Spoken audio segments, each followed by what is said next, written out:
instead and disaster happened.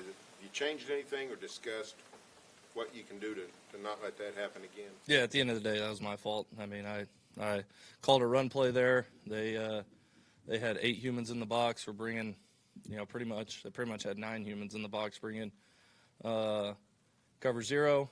I gave the option to throw the ball right there. I mean, it's nobody else's fault but mine, and I got to be better in that moment, in that situation, and I know that, and it's good learning moment right there. But that one was on me.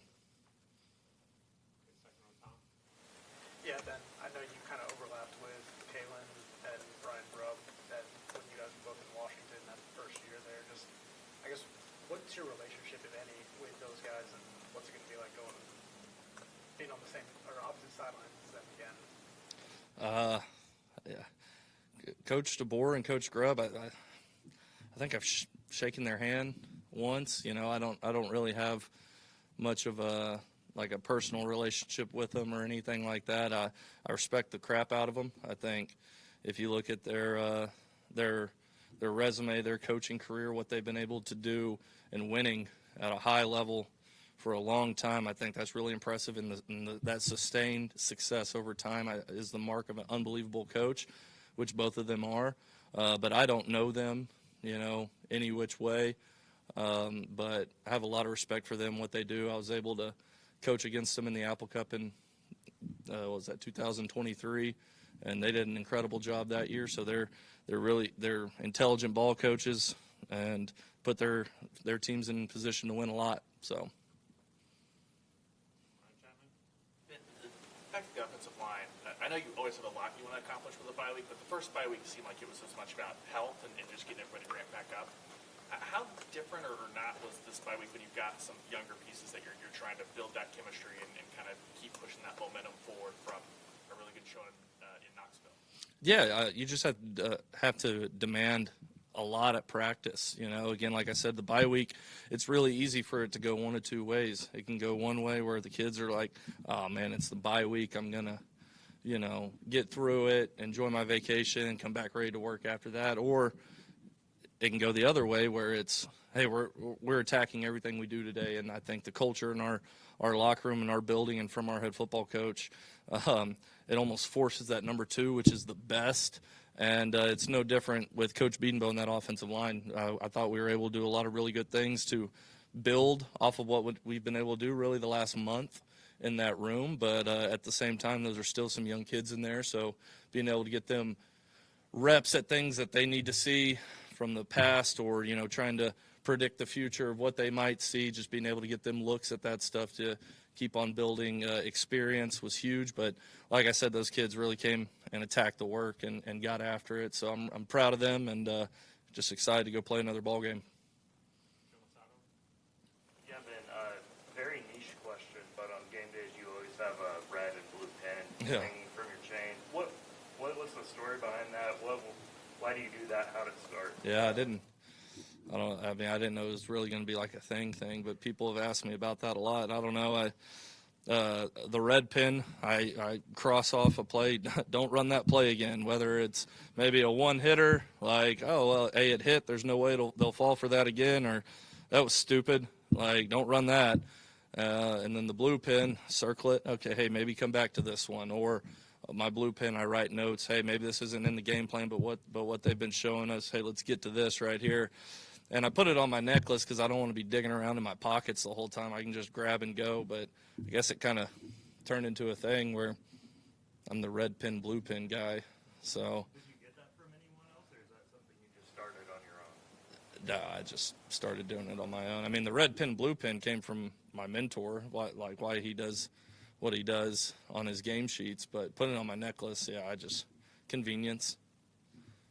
Are you particular about your pins? Yeah, the G2. It's the best pin and ball. From the left side, Bob? Yeah, Ben, he hasn't become a big receiving target yet, but what has Caden Helms meant to get in the running game going in the last week? Well, I mean, he's an older guy. I know he's battled through some injuries and stuff, but he's an older guy. He's practiced a lot of football. So he comes with a great maturity about him to what practice is, and he brings it every day in practice. I mean, he's constantly being physical, going as hard as he can, straining through the echo of the whistle, and that stuff translates to game day, and that stuff helps the run game. You know, way back when, like a month and a half ago, 2 months ago, whenever I was getting asked about the run game, and I said it's not just the O-line, it's everybody. I mean, that's a prime example of how it's everybody. Caden Helms and Carson Kent and Jaron Canick, they're all the same way, but we had to get better at it, and we had to get better at those three things that I just mentioned: straining through the whistle, being physical, being violent, and doing that at practice and taking it to the game. And Caden exemplifies that. He's come in since his hand got better, been a willing practice guy out there, really been almost a standard of what you need to be at practice, and I think it's translated to game day really well. And I'm really proud of him. I'm just proud of the football that he's playing and the amount of football he's getting to play, because I know that means a lot to him just because he's been hurt a lot throughout his career. So it's just really fun to see for him. Ben, you guys have been in tough road environments before, at Tennessee, at South Carolina, another one this weekend, but just overall, what stands out about Alabama, specifically what they do defensively? Oh, man, they are a talented defensive bunch. I mean, you turn on the film and there's speed and physicality and length all over the field, and they do an unbelievable job of trying to make your quarterback feel chaos. And you know, it's an impressive defensive scheme that they run. Coach Womack does a great job. He's done a great job for a really, really long time. But just the way that he, you know, puts his players in position to be successful, how it's a constant chess match, you know, between the offense and the defense. Specifically, you know, whenever he's calling the plays for the defense, how it's a great chess match of, you know, he's trying to get into the right call as the other teams are trying to get into the right call. But he does a great job of putting them in position to be successful and use their athletic abilities that will allow them to play free and fast and confident. So that's what stands out to me. They're really talented, really long, really athletic, really physical, cause a lot of chaos, and but that all starts from the coach putting them in a position to where they can all use their athletic ability. So you mentioned they cause a lot of chaos. You guys have been able to run the ball pretty well in some of these tough road environments. Just how much does that maybe build confidence going into an atmosphere like this, that maybe that momentum can carry? I mean, it sure, yeah, it builds some confidence, and I still think we have so much that we have to get better at. But it goes back to, you know, what I've said a lot. Whenever you're able to run the football, everything seems to just become not easier, but you stay on schedule more and you're able to be more efficient.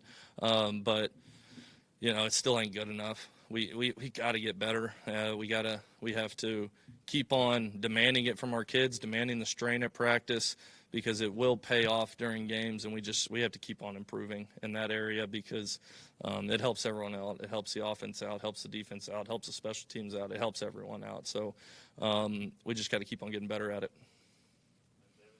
Ben, going back to the first bye week, you know, you guys were dealing with John's injury and getting Michael in. How big was it for John this week to be healthy and, you know, get a full bye week to, you know, kind of calm down and get back into his flow? Yeah, I think it's big.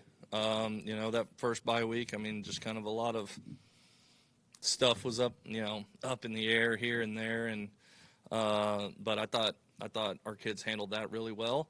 But this bye week, it's nice to you know, just be a little bit healthier at certain positions and a little bit more, you know, set in stone in a lot of things. So we're able to attack this bye week a lot differently than we were the last one. But again, it just comes down to the kids and how they came to work. The young men, how they came to work. They attacked it. They were really locked in during meetings, and then they took it out to practice and had a great practice. So you know, I'm just proud of how they came to work, because that sets the tone for a bye week and can set the tone for the rest of the season. I'm just really proud of how they came to work.